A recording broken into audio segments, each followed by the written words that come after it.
Ambati Silks, Kanchipuram Saree Store, now in Vijayawada. Exclusive Pattu Sarees, Salwas and Lehengas.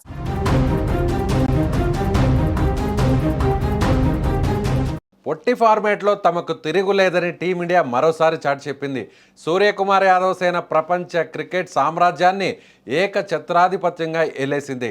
2026 T20 ప్రపంచ cup ఫైనల్లో న్యూజిలాండ్ని చిత్తుగా ఓడించి మూడోసారి ట్రోఫీని ముద్దాడి భారత్ చరిత్ర సృష్టించింది. కాగా ఈ మెగా టోర్నీలో గెలిచిన టీమిండియాకు ఐసీసీ కళ్ళు చెదిరే బహుమతిని అందించింది.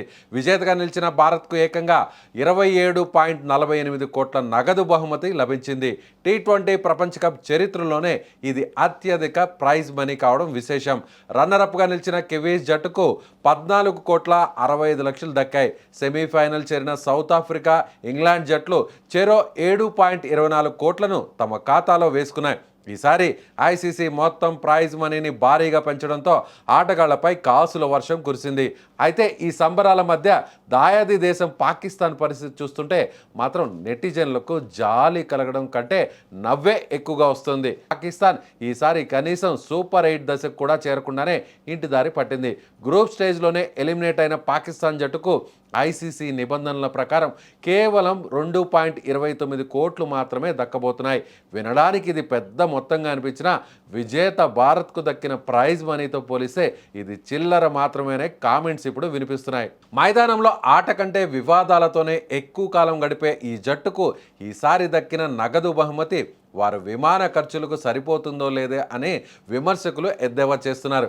గ్రూప్ దశలోనే చిన్న జట్ల చేతిలో దెబ్బతిని అవమానకర రీతిలో టోర్నీ నుంచి తప్పుకున్న బాబర్ అజమ్ సేనకు ఈ చిల్లర నగదు బహుమతి సరైన గుణపాఠం అని ఫ్యాన్స్ సోషల్ మీడియాలో ట్రోల్ చేస్తున్నారు. భారత్ ప్రపంచాన్ని ఏలుతుంటే పాకిస్తాన్ మాత్రం కేవలం పాల్గొనేందుకు ఇచ్చిన నామమాత్రపు అమౌంట్తో సరిపెట్టుకోవాల్సినటువంటి పరిస్థితి వచ్చింది. మరోవైపు బీసీసీఐ కూడా టీమిండియా ఆటగాళ్లకు భారీ నజరాలను ప్రకటించేందుకు సిద్ధమైంది.